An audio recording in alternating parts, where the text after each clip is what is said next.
Okay, this is a smoke pistol. This is the unit itself. This is the ramrod. This is for clearing the barrel once it's smoking. And this is the power supply. The power supply, take note of this, this is an AC adapter. It's 12 volt AC adapter. Okay, so in case it gets mixed up with your other power supplies, you'll know what it is. Now, you also need cartridges with the smoke pistol. You'll get a box of cartridges. You get 3 in a box. This is the tip. This is the part you'll light. And you'll invert it and put it into the smoke pistol like this. Now, let's get started lighting the smoke pistol. Okay, now we're going to light the smoke pistol cartridge. And before we do that, what we want to do is we want to put a dent in this tip, this paper tip, right here between the tip and the cardboard tube. And I do it by placing my thumb and index finger here and then pressing in gently on both. And what you'll see is that I put a little dent in on both sides.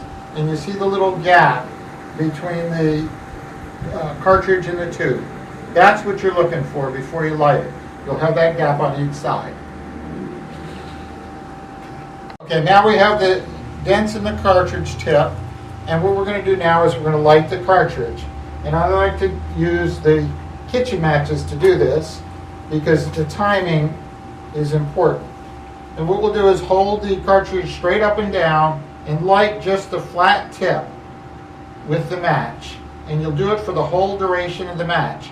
Now my smoke pistol is on, it's plugged in and turned on to high.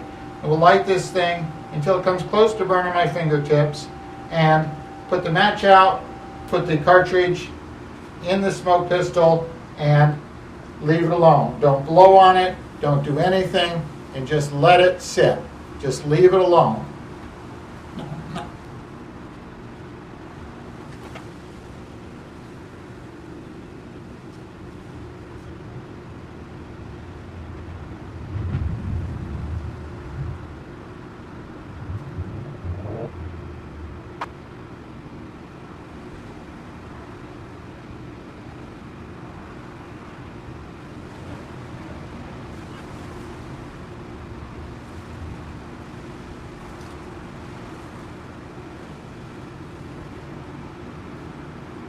Now you can see after about 5 minutes the smoke pistol is going fairly well. If it's not, what you want to do is just take the cartridge and rotate it 90 degrees.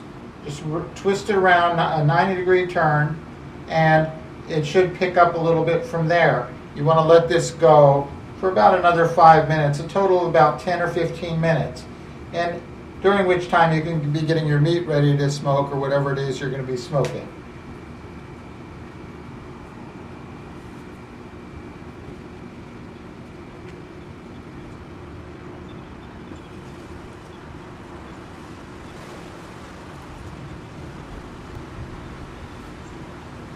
Now you can see at this point the smoke pistol is going fairly well. You can also press the burst button a little bit and you'll see that'll step things up, make things go a little bit faster. It helps the wood get going a little bit faster, but it's not necessary. Once the smoke pistol is going at about this rate, this degree of smoke, what you want to do is you want to shake the cartridge. You want to get the wood to fall into the chamber. I do this by just hammering it up and down a little bit. And you'll feel the wood fall out of the chamber. When it does, take your ramrod, clear the barrel, and you'll see the smoke will get denser, thicker. Make sure this is seated down. That'll keep it from coming out of the top there. And now you're ready to get going. This is quite a lot of smoke to be using on a smoking session. So what you'll do is you'll turn your knob down, but wait for about 10 minutes before you do that. If you turn your knob down, you'll decrease the amount of smoke.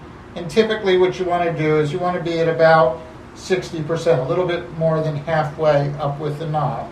But when you're starting it, make sure you're up all the way. If you press the burst button, you'll see it'll put out more smoke. And that should get you started with your smoke pistol.